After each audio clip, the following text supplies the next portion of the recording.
ओम गंग गणपते नमः। आप सभी का आपके अपने चैनल पर बहुत बहुत स्वागत है। हम सभी पर ईश्वर की कृपा सदा बनी रहे। आज इस वीडियो में हम आपको बताएंगे बैसाख मास की अंतिम 3 तिथियों का महत्व। सूत देव जी कहते हैं, हे राजेंद्र, बैसाख के शुक्ल पक्ष में जो अंतिम 3 तिथियां त्रयोदशी से पूर्णिमा तक हैं, वे बड़ी पवित्र और शुभ कारक हैं। उनका नाम पुष्करणी है। वे सभी पापों का क्षय करने वाली हैं। जो संपूर्ण बैसाख मास में स्नान करने में असमर्थ है, वह यदि इन 3 तिथियों में भी स्नान करे तो बैसाख मास का पूरा फल पा लेता है। पूर्व काल में बैसाख मास की एकादशी तिथि को शुभ अमृत प्रकट हुआ। द्वादशी तिथि को भगवान श्री हरि विष्णु जी ने उसकी रक्षा की।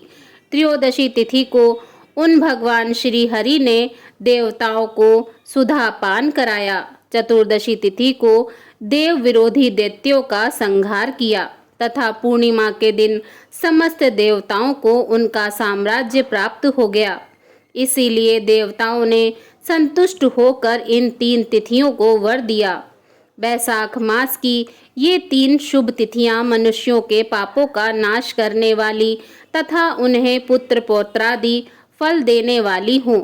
जो मनुष्य इस संपूर्ण मास में स्नान न कर सका तो वह इन 3 तिथियों में स्नान कर लेने पर पूर्ण फल को ही पा लेता है।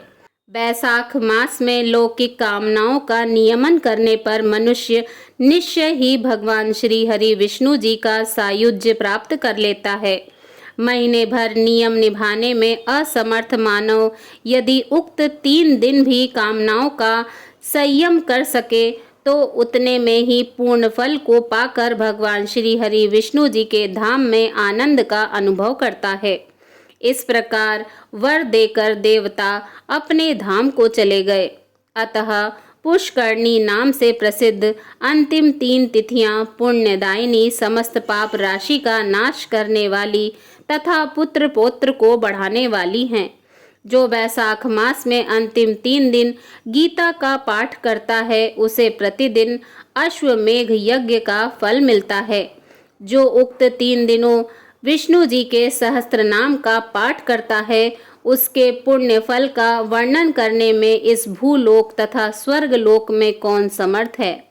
पूर्णिमा को सहस्त्र नामों के द्वारा भगवान मधुसूदन को दूध से नहलाकर मनुष्य पापहीन होकर वैकुंठ धाम को प्राप्त करता है। बैसाख मास में प्रतिदिन भागवत के आधे या चौथा श्लोक का पाठ करने वाला मनुष्य ब्रह्म भाव को प्राप्त होता है। जो बैसाख के अंतिम 3 दिनों में भागवत शास्त्र का श्रवण करता है, वह जल से कमल के पत्ते की भांति कभी पापों से लिप्त नहीं होता। इन 3 दिनों के सेवन से कितने ही मनुष्यों ने देवत्व प्राप्त कर लिया, कितने ही सिद्ध हो गए और कितने ही मनुष्यों ने ब्रह्मत्व को प्राप्त कर लिया। ब्रह्म ज्ञान से मुक्ति होती है अथवा प्रयाग में मुक्त होने से या बैसाख मास में नियम पूर्वक प्रातःकाल जल में स्नान करने से मोक्ष की प्राप्ति होती है। इसीलिए बैसाख के अंतिम 3 दिनों में स्नान, दान और भगवत पूजन आदि अवश्य करना चाहिए। बैसाख मास के उत्तम महात्म्य का पूरा वर्णन रोग शोक से रहित जगदीश्वर भगवान नारायण के सिवा दूसरा कौन कर सकता है।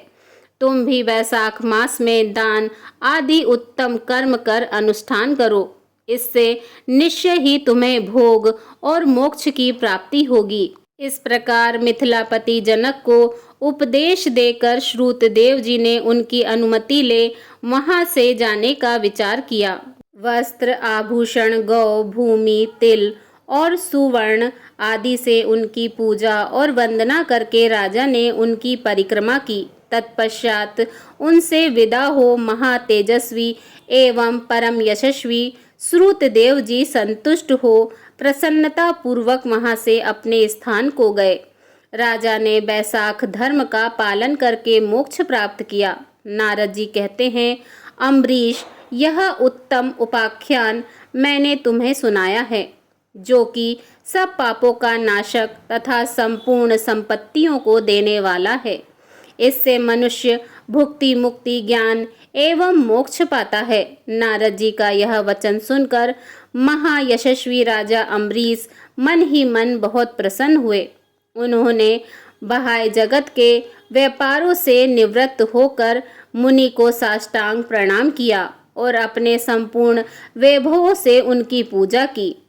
तत्पश्चात उनसे विदा लेकर देवऋषि नारद जी दूसरे लोक में चले गए, क्योंकि दक्ष प्रजापति के शाप से वे एक स्थान पर नहीं ठहर सकते।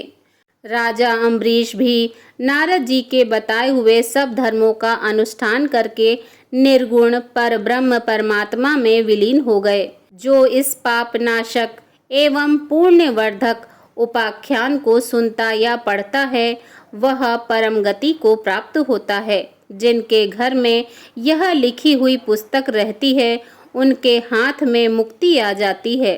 फिर जो सदा इसके श्रवण में मन लगाते हैं उनके लिए तो कहना ही क्या है। प्रेम से बोलिए बैसाख मास के ठाकुर की जय। श्री कृष्ण गोविंद हरे मुरारी, हे नाथ नारायण वासुदेव। श्री कृष्ण गोविंद हरे मुरारी, हे नाथ नारायण वासुदेव।